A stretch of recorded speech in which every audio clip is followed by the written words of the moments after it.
Bem, pessoal, a Fiocruz lançou um alerta no novo boletim Infogripe, né, sobre os casos de Covid e a relação com o carnaval, que deve aumentar nas eh, próxima semana, né, nos próximos dias, e o que é que a gente pode fazer para evitar isso, né? Em primeiro lugar, é o seguinte: fato é que a Covid hoje é um dos problemas de saúde pública muito relevantes, mas muito menos do que foi nos outros anos, né? E naturalmente, nossa mente, né, que passou por tanto estresse, né, carnaval suspenso, tudo isso, a gente fica compelido a, nesse momento, ficar tranquilo, porque realmente o número de casos é infinitamente menor do que era nos anos anteriores. Mas, o que acontece, né? Passado a pandemia, a gente continua tendo a principal causa de morte e internação por problemas respiratórios, a Covid na liderança. Quando a gente fala de morte, a Covid lidera de forma ampla. Quando a gente fala em número de casos, também, né?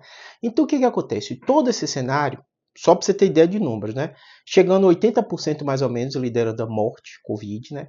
E quando a gente fala de número de casos, ali próximo a 50%. Ou seja, a Covid ainda é um dos problemas de saúde pública mais relevantes no Brasil, né? E aí a gente tem um carnaval. No carnaval, historicamente, sempre aumenta infecções respiratórias agudas. Sempre. Mesmo antes da pandemia, tem boom de gripe, né? Todo mundo, eu mesmo sou de Salvador, né? Todo mundo sabe que na volta do carnaval tá todo mundo com garganta inflamada, as pessoas doentes, por mil motivos, né? A questão de ficar beijando, porque esse é um fator de você pegar infecção, né? O fato da imunidade também tá baixa, você não se alimenta direito, perde noite, tudo isso, né?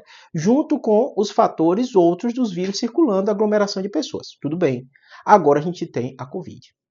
Então esse boletim é justamente para alertar isso. Veja se a sua vacinação está em dia, se não tiver, atualize. Muito cuidado com idosos e as crianças. Esses extremos da idade, eu estou falando de morte e internação, é muito concentrado nesse. Se você é jovem, né, que a maioria das pessoas, pelo menos quando você vê as imagens do carnaval, são pessoas mais jovens, dificilmente ela vai ter um caso de Covid grave. Se a imunidade dela está ok, se a vacinação dela está ok. Qual o grande problema? Essas pessoas às vezes vão para casa e estão com os avós, estão com pessoas mais velhas, estão com criança pequena e essas que costumam ter problema relacionado com o Covid. Então, se você vai para a festa, muito cuidado com esse contato em casa, né? Muito cuidado se você tem idoso em casa e criança. Se eles estão com a vacinação em dia, já melhora um pouco, mas se você tiver sintoma respiratório, evite o contato com eles. Usa máscara em ambiente público se você está com qualquer tipo de sintoma respiratório. Né? O Infogripe está alertando uma coisa que vai acontecer. Ciência tem isso, né? A gente alerta, ó, cuidado no futuro. Mas assim, a gente sabe que vai acontecer.